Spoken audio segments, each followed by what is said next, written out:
পরীক্ষার হলে সবাই যখন হাতে লিখছেন তখন কলিরানী লিখছেন ডান পা দিয়ে। জন্ম থেকেই তার দুই হাতের কবজি নেই, তবে শারীরিক এ সীমাবদ্ধতা তার পড়াশোনার পথে বাধা হয়ে দাঁড়াতে পারেনি। রংপুরের কাউনিয়ার গদাই গ্রামের কলিরানী এবার এইচএসসি পরীক্ষায় অংশ নিয়ে জানিয়ে দিলেন যে স্বপ্নের কাছে প্রতিবন্ধকতা বড় নয়। অন্যদের সঙ্গে পরীক্ষার কক্ষে বসে ছোট্ট একটি বেঞ্চে খাতায় লিখতে থাকা কলিরানীর এ লড়াই এখন অনেকের জন্য অনুপ্রেরণা। আমার নাম কলিরানী। আমি ছোট থেকেই প্রতিবন্ধী। আমার মা আমাকে পা দিয়ে লেখা শেখায়। এরপর আস্তে আস্তে আমি লেখা শিখি। আমি স্কুলে ভর্তি হই গদাই সরকারি প্রাথমিক বিদ্যালয়ে। সেখান থেকে আমার পথ চলা শুরু। সেখান থেকেই আমি আস্তে আস্তে আমি যখন ক্লাস 3-তে উঠি তখনই আমার বাবা মারা যায়। আস্তে আস্তে আমি ক্লাস যখন 5-এ পিএসসি পরীক্ষা দিই, পা দিয়ে লিখেই আমার রেজাল্ট 4.5-এ। তারপরে আমি ক্লাস 6-এ ভর্তি হই। যাওয়া আসা মাধ্যমেই চলতে লাগলো আমার জীবন। আস্তে আস্তে এটার পরীক্ষা দেই, সেখানেও আমার রেজাল্ট 4 পয়েন্ট আসে। তারপরে যখন 9-এ আমি বিজ্ঞান বিভাগ থেকে পরীক্ষা দেই, এসএসসি পরীক্ষা আমার খারাপ হয়েছে, A- আসছে রেজাল্ট। তারপরে আবার ইন্টারে ভর্তি হই কামনিয়া ডিগ্রি কলেজে। সেখানে ভর্তি হওয়ার পর আজ এখানে এইচএসসি পরীক্ষা দিতে যাচ্ছি। আমার সহকর্মীরা আমাকে যথেষ্ট সাপোর্ট করে। আমার স্কুলে গেলে আমার ব্যাগ নামে দেয়, আবার যখন কলেজ ছুটি হয় তখন আবার আমার ব্যাগ তুলে দেয়, বাসায় আসি, অনেক সাহায্য করে আমাকে। না, আমার কোনো অসুবিধা হচ্ছে না পরীক্ষার হলে। শিক্ষকরা ভালো, আমাকে অনেক স্নেহ ভালোবাসা দেয়। আমি পা দিয়ে লিখি, তাদের সঙ্গেও তাল মিলেই চলতে পারি, লিখতে অসুবিধা হয় না। জি, আমাকে আধা ঘন্টা বেশি দেয়, তার মধ্যে আমার সব লেখা কমপ্লিট হয়, অথবা তার আগেও হয়। কলিরানী বলেন, শুধু লেখাপড়াই নয়, তিনি গানও করেন। গান গেয়ে ইতোমধ্যে অর্জন করেছেন একাধিক সম্মাননা ও স্মারক। প্রযুক্তির ব্যবহারেও তিনি পিছিয়ে নেই। পা দিয়েই চালাতে পারেন কম্পিউটার ও মুঠোফোন। তার স্বপ্ন একদিন বিসিএস ক্যাডার হয়ে মানুষের সেবা করবেন। বড় হয়ে বিসিএস ক্যাডার হওয়ার ইচ্ছা আছে। ইন্টার পরীক্ষা দেওয়ার পর রেজাল্ট বেরার পর আমি ভালো একটা ভার্সিটিতে পড়তে চাই, ভালো একটা বিশ্ববিদ্যালয়ে পড়ে ভালো জায়গায় যেতে চাই এবং বিসিএস ক্যাডার হতে চাই বড় হয়ে। গত বৃহস্পতিবার শুরু হওয়া এইচএসসি পরীক্ষায় রংপুরের কাউনিয়া মহিলা কলেজ কেন্দ্রে মানবিক বিভাগ থেকে অংশ নিয়েছেন কলিরানী। কলিরানীর বাড়ি রংপুরের কাউনিয়া উপজেলার বালাপাড়া ইউনিয়নের গদাই গ্রামে। তিনি রূপালী রানীর মেয়ে। মৃত মনোরঞ্জন রায়ের 6 সন্তানের মধ্যে কলিরানী সবার ছোট। জন্ম থেকেই তার 2 হাতের কবজি নেই।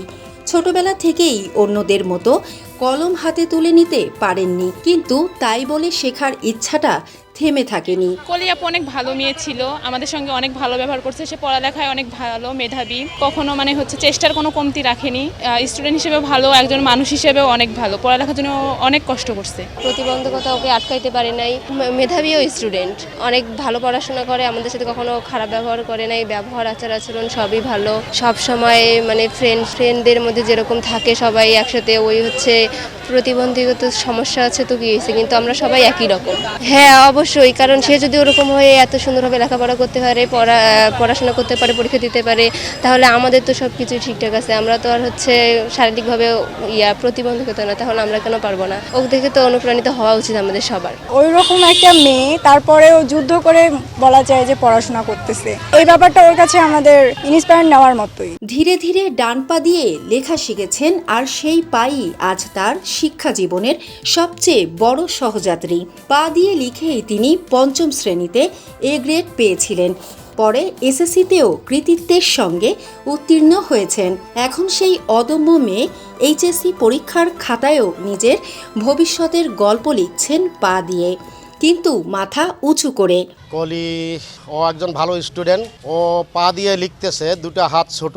আমরা দেখে আসলে আশ্চর্য হয়েছি যে পা দিয়ে এত দ্রুত লেখা যায়। ও দ্রুত লিখতেছে, কারো কোনো দিকেও তাকায় না, কাউকে কোনো কিছু জিজ্ঞেস করে না, যা পারতেছে ও নিজে লিখতেছে। এসএসসি রেজাল্টটা আমরা ওর ভালোর কথা শুনছি। এ যাবত 2টা পরীক্ষা হয়েছে, বরাবর আমি বারবার খোঁজ নিছি, দেখছি, তো মোটামুটি যেভাবে দিচ্ছে আমার বিশ্বাস ও এবারও ভালো রেজাল্ট করবে। ছাত্রছাত্রীরই অনুপ্রাণিত না, আসলে আমরাও অনুপ্রাণিত যে ওর এই দুর্বল জায়গা নিয়ে, স্পর্শকাতর জায়গা নিয়ে এত সুন্দর পরীক্ষা দিচ্ছে, তাকে আমরা বলছিলাম যে তুমি যদি আলাদা সিক বেডে যদি পরীক্ষা দিতে, তোমাকে একটা আলাদা রুম দেই, সেখানে বেডশিট থাকবে, তুমি ওখানে পড়তে। ও আমাকে বলছে যে না স্যার, আমার রেগুলার সিট যেখানে আছে ওখানে ওখানেই আমি স্বাচ্ছন্দ্য বোধ মনে করি। আমরা ওর কথা মোতাবেকই আমরা ওর নির্দিষ্ট স্থান, ওর রেগুলার সিট যেখানে ওখানেই আমরা তাকে দিয়েছি। এবং তাকে সরকারি বোর্ড এবং সরকারি নির্দেশ অনুযায়ী প্রতিবন্ধী তারা একটা এক্সট্রা সময় পায়, সেই এক্সট্রা সময়টাও আমরা তাকে দিয়েছি। এবং তার সঙ্গে একজন অভিভাবক থাকা দরকার, অভিভাবক ছিলেন, উনি যদিও বারান্দায় দাঁড়ায় ছিলেন, নিকটে না। কাউনিয়া মহিলা কলেজের ভারপ্রাপ্ত অধ্যক্ষ রফিকুল ইসলাম বলেন, অন্যান্য শিক্ষার্থীর মতোই কলিরানী পরীক্ষার হলে বসে পা দিয়ে লিখছেন। শারীরিক প্রতিবন্ধী হওয়ায় নিয়ম অনুযায়ী তাকে অতিরিক্ত 30 মিনিট সময় দেওয়া হয়েছে। কলিরের দৃঢ়তা সত্যিই অনুপ্রেরণাদায়ক। তাকে সব ধরনের সহযোগিতা করা হচ্ছে। যখন ক্লাস 3-তে পড়ে তখন আমার বাবা মারা যায়। বাবা মারা যাওয়ার পর আমরা তিন ভাই স্কুলে নিয়ে যাওয়া আসা করি, প্রাইভেট কোচিং যা লাগে সব কিছু আমরাই সেবা যত্ন করি।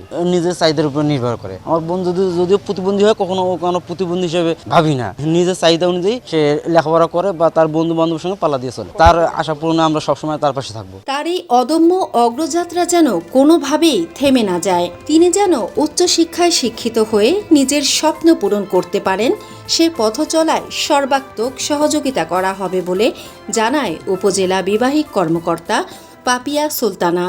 কলিরানী এবার কাউনিয়া মহিলা কলেজ থেকে এইচএসসি পরীক্ষায় অংশগ্রহণ করেছে। সে যে আসলে তার পায়ে মাধ্যমে লিখে পরীক্ষা দিচ্ছে, এই কলিরানীর অদম্য যে ইচ্ছা শক্তি, এটা আসলে আমাদেরকে অনুপ্রাণিত করে। এবং আমরা আসলে চাই যে কলিরানী তার এই অদম্য ইচ্ছা শক্তি দিয়ে সবকিছু জয় করুক এবং সে দেশ সেবায় নিজেকে নিয়োজিত রাখুক। আর তার এই যে পড়ালেখা সকল ক্ষেত্রে তার যে সামনে এগিয়ে যাওয়ার জন্য উপজেলা প্রশাসন সবসময় কলিরানীর সাথে থাকবে এবং তাকে সর্বাত্মক সহযোগিতা করবে।